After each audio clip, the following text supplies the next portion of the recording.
Well, I'm still sitting at the same truck stop, except today's video we're gonna call Happy Tuesday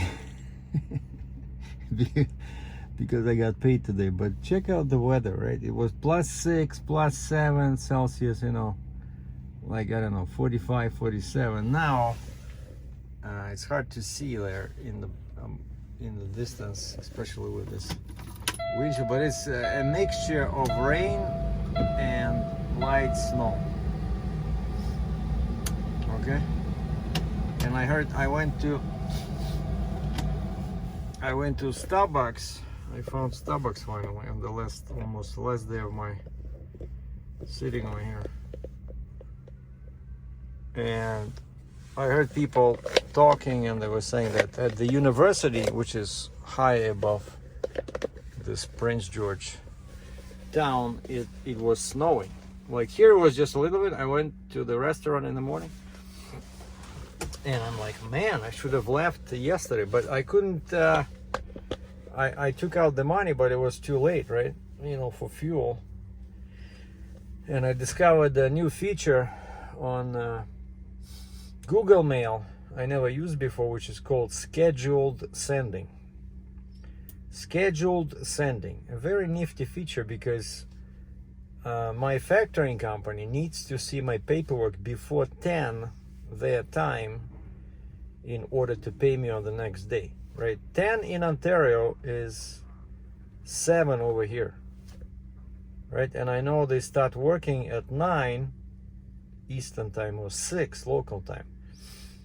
And I'm thinking, okay, I don't want to, you know, rush in the morning, even though I'm still, you know, pretty much operating on Eastern time. But I think now I'm getting used to Mountain time more, because I spent so much time in Western Canada. Like Alberta, it's -2 hours, right? But now I'm on Pacific time, which I don't care too much about. So I'm still like, I can get out 5, 6, 4, I'm okay.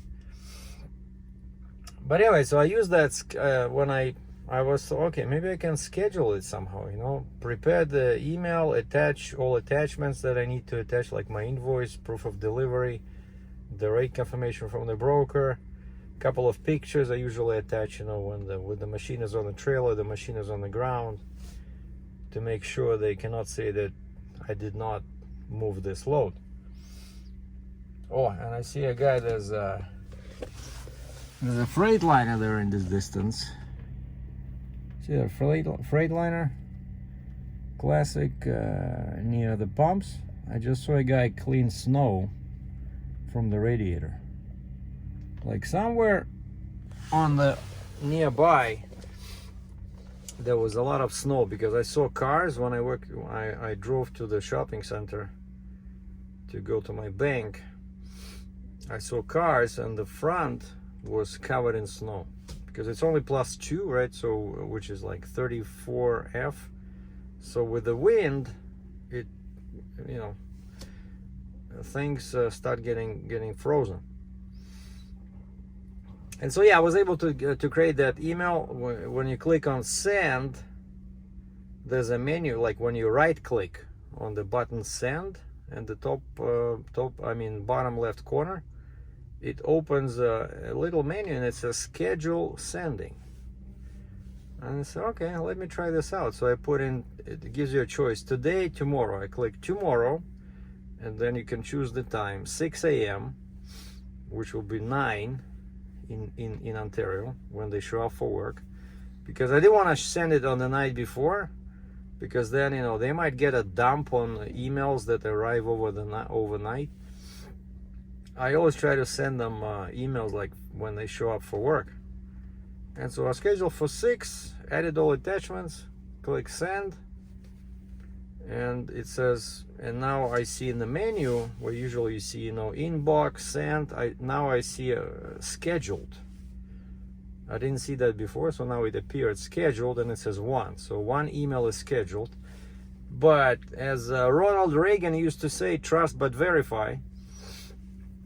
So I set up the alarm clock on my phone for 5 to 6 Pacific time, and both my phones start, you know, trying to wake me up, but I was not asleep already. So because again 6, it's already 9 by the time I'm mostly used to in Ontario, right? Like nobody sleeps till 9 until you were having a party until 2 in the morning, which I didn't, unfortunately, because yesterday was a grumpy Monday, remember?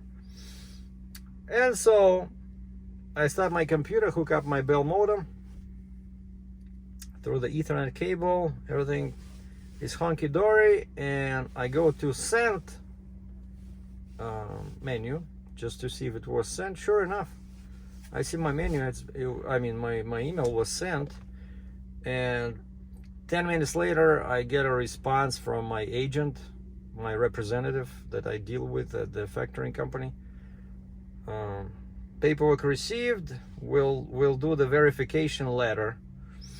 They always do that verification letter when it's a large amount. Well, you know, relatively, I think it's over 10,000 or something, they do this extra step verification. They send that letter to the agent. So I try to facilitate this, so I send an email to my broker who gave me this load and copied the rep from the factoring company. I said, please, the factoring company will be sending you this verification letter. Please sign and send back so I can get paid. And then I think like 20 minutes later I saw the email, verification signed and sent back. The broker wrote me. So nice. I like working with people like that, you know, because they're fast. It's a small broker. I think it's like a husband and wife team, and they're based in Denver, Colorado. Oh, and I told the factoring company girl, I said they are in Denver, Colorado, so current time there is 7:35, which was 6:35 my time. So they are mountain time. So basically I was trying to tell her, don't try to call them too early because they're not going to answer, right? But then I think she showed up at 8 her time, which was 7 my time. Yeah, 8 o'clock, like 5 minutes after 8 Colorado time, we had a response from the broker, so everything is good. And then I got an email from my factoring lady saying, yeah, everything is received, the verification is done, all good for funding today. I like that sentence. All is good for funding today. And then I checked my bank account. 1 o'clock Eastern time, the money hit my account. And so I found, on the night before, I found the Canada Post office here nearby at a big shopping center. So I prepared all my letters and checks that I have to send to Ohio Police, IFTA office, Q3 return, New York HUT, HUT return with a check. I think I owe them like $16 US. And last but most important, my plate renewal,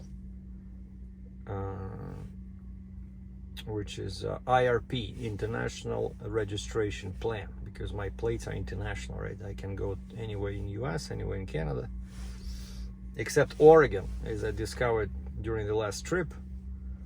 Oregon is not a member of IFTA or even IRP, I think. They charge you a fee when you get a permit with an oversized load. There's an extra fee there for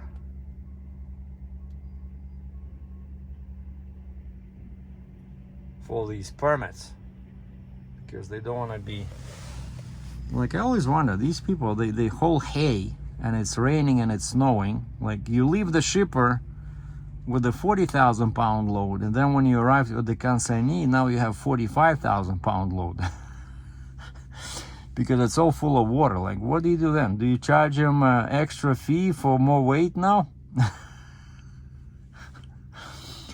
Man, I hate that stuff. I hold it a few times, you end up having hay everywhere under your collar, man. And you have to have those 100-foot long straps. Like, I think I had like just 20 foot, so I always had to attach chains at the end.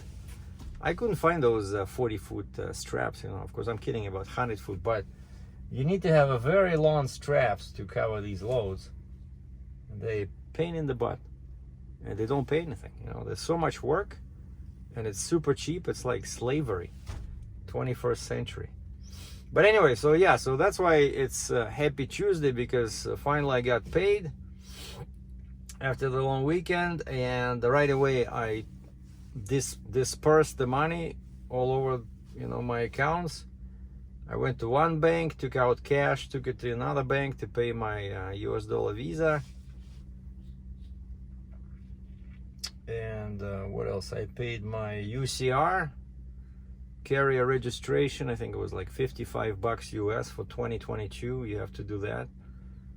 And then my Verizon was complaining that your credit card was rejected. No wonder it was rejected. So I paid the bill online, and I reset my auto payment. And then I log in. I tried to log into my Canadian load board, and it says declined. You are using a computer and or browser different from the last time when you logged in. And I'm like, what the heck are you talking about? And it says, would you like to reset this computer? And I didn't change the computer, right? And it gives me 2 attempts, and it says this is attempt number 1. Like, you can do this 2 times. You can re-register the computer, because they're tracking you. Like, they're crazy about this. They're afraid that people will be giving the password to their bodies, because they charge so much per month. What is it? Like, I'm paying for the basic package $230, right? And so there's quite a big stimulus, a big reason for people to cheat. But I'm not cheating. I'm using one computer. It's just me, right? And so I called customer service, and I said, I don't want to click that proceed button, because I don't want to re-register. It's the same computer. And I said, yesterday I checked the history. So the guy answers, and he says, did you clean your history? Because he says that's what can happen if you clean the history on your browser. It can consider that you are trying this with a new computer. And I said, okay, let me look at the history. I see there yesterday it shows the name of this load board. So I said, yesterday I was online with the same computer, and I used the same Bell modem. I said, 2 weeks ago I used Verizon when I was in the States, and you didn't say anything. And now in Canada, when I tried this Bell, it still works. And he says, yeah, the actual gateway, like what you're using to get on the internet does not matter, because their software is so sophisticated, it can see that it's still the same computer, right? And so I said, yeah, it's the same computer. I'm just, when I'm in the States, I cannot use Bell. It doesn't work over there, like my Canadian Bell mobility modem. So I have to use either Verizon, or I can use my Rogers phone. But I usually use Verizon. And he said, no, that doesn't matter. We can see that it's the same computer. I said, okay, then why am I having trouble? And the guy says, well, maybe you should try Chrome or Firefox. I said, I hate those. He says, well, I'm not too familiar with Mac computers. But he says, if you delete unintentionally your cookies, or you clean your history, that's when that can throw a red flag on their system. And I forgot where it says how often the history is deleted. And then after we already hang up, I started poking around there, and right there on the first page in preferences on Safari browser, it says delete all history after 1 week.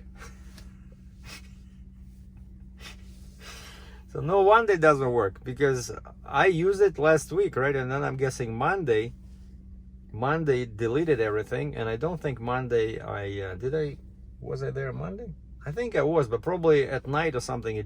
That's when the 1 week happened, And I asked the guy by email. I said, what shall I change it to? He says, delete history, change to never. I said, okay, but I changed it to manually. So basically, never allow the computer to clean it. But I'm telling you, these guys are just nuts. It's like KGB plus FBI plus CIA, all on top of each other. They constantly track your location, your computer. You cannot have because if they see you trying to access from one computer, let's say in Prince George, BC, and then somebody is using your password and username, let's say in Washington, DC, they will get very upset, because they would think that you sold your password. Hey, you don't want to pay 230 bucks Canadian. How about I'll give you my password and username and you'll give me 50 bucks every month, People can do that, right? But these guys are super smart, so they have this 25th century security protocols in place. So even if you clean your history, you get into trouble, you see? So now I reset that. Hopefully it's not gonna happen again, but the guy gave me his contact number. He says, next time just call me. He's sitting somewhere in the call center in Mississauga, Ontario, in Toronto. So I have his email, I have his address, so I can call him directly. And what else did I do? So yeah, I did all the paperwork, mailed all my envelopes, paid my visa that I use in the States, because my banks are here. See, that's the beauty of the Canadian system. Like in the same town, right? I'm from Ontario. Now I'm in BC. My banks are here, right? It's a medium-sized town. All our banks are huge, so they have branches everywhere, right? And so just like as if I'm at home, I can go and punch in, the bank number, and I can find a branch here. And lucky for me, that place where I went to Canada Post to mail my checks and all these plate renewals and stuff, right? All the three banks I need, no, two. The two banks I need were right there in the same plaza, plus there was a Starbucks in there. Beautiful. And Starbucks here, for some reason, the dining is open, whereas in Alberta it was all closed. So here I see people sit inside. So I found a empty table, sit down, and I checked my that's why I did my UCR, but I use my Bell modem because it's for privacy. You don't want to use a public Wi-Fi when you make payments, right? And you punch in your credit card. So I paid my UCR, carrier registration for next year. I paid my Verizon bill, which was slightly overdue. I called my permit broker. I told him, I said, I'll have money on the card Tuesday, so you can charge me for this trip with Volvo machine. I think the bill was like 1,300 bucks. What I owed them for permits, US. And so yeah, I did all this stuff, but yeah, what's funny is that meanwhile, Monday, after I recorded the video and it was grumpy and everything was negative, but then I checked the American load board, and I see people posting loads. So I started talking to one guy, and we ended up signing the rate confirmation. But before, they asked me a bunch of questions, can you show us pictures of loads you did? Man, I said, look at my signature on the email. It has the link to my website. And the guy is on the phone with me, and he says, okay, hold on, let me check it out. And as we're talking, he's, oh, I can see, yeah, oh man, oh, these are huge. Yeah, he was looking at the picture of that scraper I did from Alberta to Ontario, that big machine scraper, those huge tires, like 7-foot tall tires. So they were impressed, and he passed this to his customer, because yeah, his customer wanted to see this to make sure that I'm legit, that I know I have experience. Okay, and what trailer you have? Is it a regular, is it a step deck or GN? I said RGN, 60 ton, 9 axles. And the guy said, oh, perfect. And then he says, no drop side rails. Which is funny, because I always talk about how I want drop side rail deck, right? And here's a load where they don't want drop side rails. And why? I'll tell you why. Because it's this machine I'm loading, it's a brand new machine, something to do with the railroad, but it doesn't, when you load it, it has regular tires, like big wheels. And plus it has railroad wheels. but those are up, right? But the whole machine is so low that they even send you a special instructions on what kind of dunnage you gotta use and how to put it down. Like it's a really detailed, which is actually pretty helpful. It says, well, you want 2 inches, you want to raise your timbers about 2 inches off the ground, about 60 inches away from your ramps of your trailer, and then about 40 inches from the ramps you want to raise the level by another 2 inches. And they were saying that you can substitute the boards by like a 4x4 pieces. And so of course I have I think they're 3-inch. They're 3-inch, but they're very long, like my outrigger board. So I need to buy some short boards. So this machine is pretty low off the ground. So and they said that I will be loading it myself. So I found specs online. I watched some videos. I always like it when it's a brand new machine, and it's 100,000 pounds. 100,000 pounds, and I was a bit concerned at first because it only has 4 tires. So it reminded me remember how I broke the deck when I had that big material handler I took to Quebec. But I watched the video, and I read the specs carefully, and turns out on this one, like the rails, right, on the railroad, they're not very wide. Right, and so the way this machine works is when they put down the railroad wheels, the tires are still on the rail. They assist with the traction. So basically, they use this machine when you need to maneuver some, cars and stuff like that. And this thing can go on the road, right? So it's very flexible. So it can lift it can come to a crossing, right, where there's a road going across. It can stop in there. It can lift the railroad wheels, just turn the steering wheel and just go on the road, and it's easy. Because of that, it's easy to reposition this. Let's say some big factory, right, they have rails and they have roads, so it's kind of like one of those little special locomotives. But I never saw a design where rubber tires I used alongside with the railroad wheels, but I watched the video. That's what this thing is doing, I guess, to help with the pulling power, because it has like 60,000 pounds of torque or some crazy stuff like that. No, wait, it cannot be 60,000 pounds. That's just nuts. Maybe it can pull 60,000 pounds, but I saw in the video it was pulling like 8 or 10 freight cars. And so pretty heavy, right? And the 4 tires only, but the tires are very close together. And when I saw a video, there was even a video showing how they're loading it. So pretty much the tires will be where my main beams are on the trailer. It's that narrow, okay? And my beams are pretty wide, so I hope that if not, I'll have to put some boards under the wheels, because I don't want to break it again. Plus it's not safe enough, it just drops down.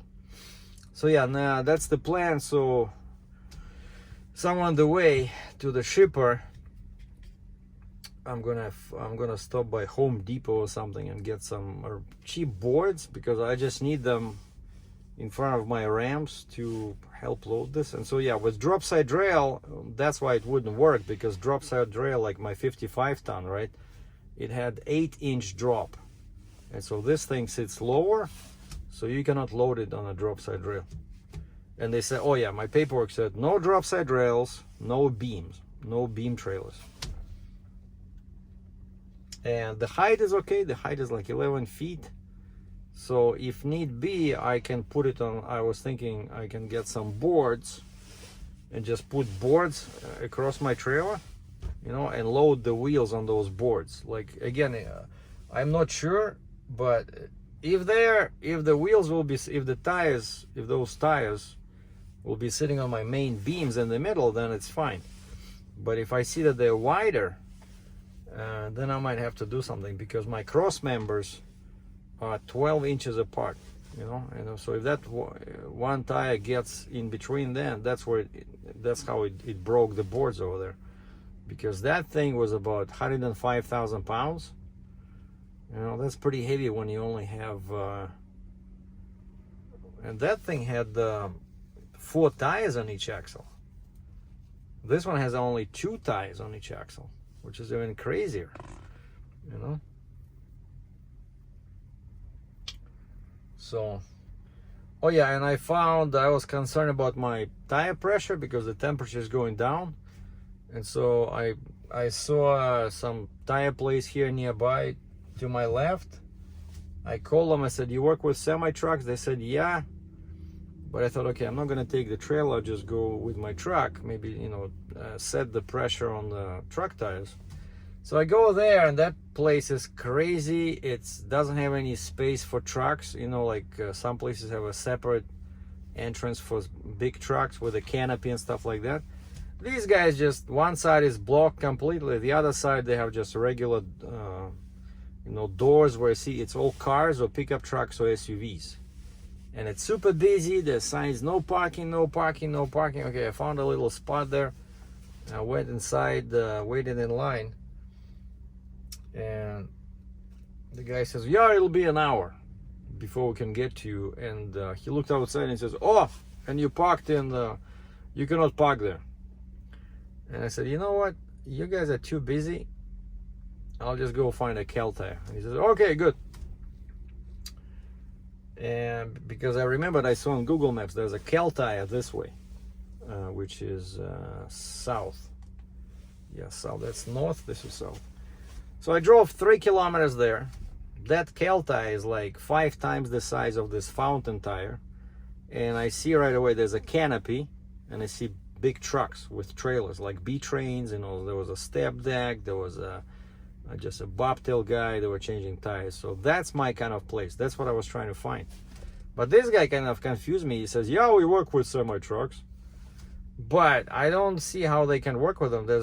Their doors are too small. It's probably what they do is they do service calls, because I see they have all kinds of tires there on the ground, you know, even like huge like rock truck tires. But they probably just do service calls, you know, roadside assistance. That's the way they charge you a lot of money. But there's no way you can go there with a truck, even without a trailer. And so I went to the Kel tire, gave him my phone number. He found my account, because turns out in Canada, there's Kel tire, they're all connected. So I'm in BC, but my main dealer is in Cambridge, Ontario, right? But it's the same company. And sorry, I was just checking how many minutes I've used. And so the guy said, "Yeah, no problem." So I pocketed it under the canopy, left the key in the door, took my backpack, went inside. And so yeah, the guy found me on the computer. He says, "What do you need?"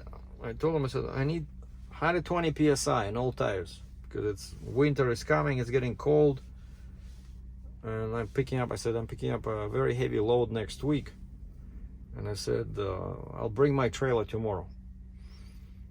And so I was playing with my computer and with my phone, and probably like 30-40 minutes later, I see the tech brought my paperwork. The same guy who was working on my truck brought my paperwork.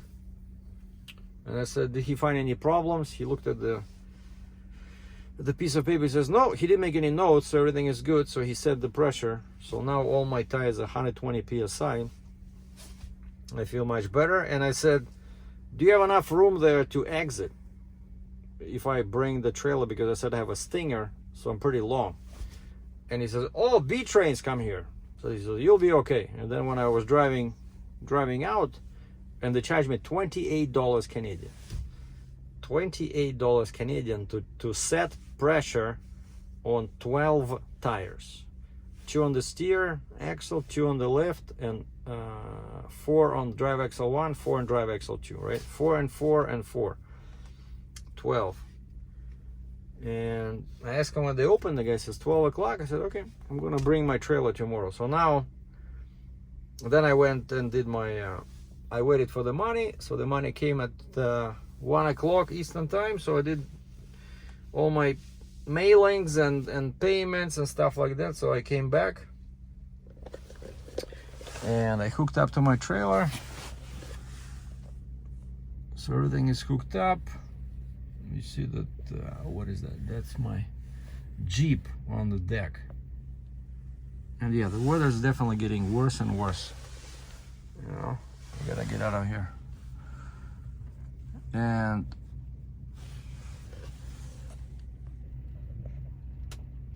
yeah, Husky in Canada, they always have a Canadian flag, so that's how it's easy to find them. If you see the flag, usually it means there's a Husky there.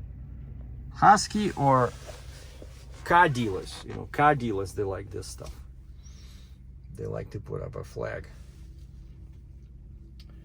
Looks good. Maple leaves. So yeah, tomorrow I'm gonna get up at 7 o'clock, grab coffee, and probably 7:30 I'll drive down there to be first in line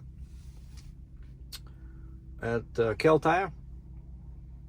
Park under the canopy because I think I didn't see a gate, so you can just drive in. I'll park under the canopy, and when they open at 8, they'll check my 4, 5, 6 times 4, 24. They'll check my 24 tires. I need 125 psi on each, and that's it. As soon as they're done, I'm gonna turn around because I have to go. I came from there. That way is US, right? So I have to go north and then turn east on Highway 16 towards Alberta. And so tomorrow will be my last day in British Columbia. Hopefully for many months to come. Unless I want to change my truck. They don't like my truck. They don't like my truck here. I had issues getting permits. And pilots are super expensive. And somebody wrote a comment saying, don't you factor the cost of pilots? Yeah, you factor. Like last time I was here, it was $1.60 per kilometer, right? And I was complaining. Now it's $1.75. And they say you might need 2 pilots. Forget that. So, yeah, it's just too expensive to run here. And I already have, remember I said I signed up for as carrier for a big dealer? Every 30 minutes, my phone beeps and there's an email offering me loads. You know, well, they send you all loads, and then you have to do research because there's, it'll just say model number and where it's loading, where it's going. No weight, no dimensions. So you have to research online to make sure that your trailer is good, and then you send them your price, and then if they accept it, they will send you the paperwork. But these guys, I asked my factoring company, I said, can you work with them? They said, yeah, we can work with them, but we don't see any history on our computer. And she said, I have some notes in here. It says that these guys don't work with factoring companies. You know, so basically if the factoring company pays me, they will never be able to collect their money from this company. And so I called the accounts payable. Probably took like 10 calls over the course of 2 hours as I was sitting in the restaurant having breakfast. I was trying to get an answer to a simple question. What are the payment terms? What are the payment terms? Yeah, sure, hold on. I was just doing a video here.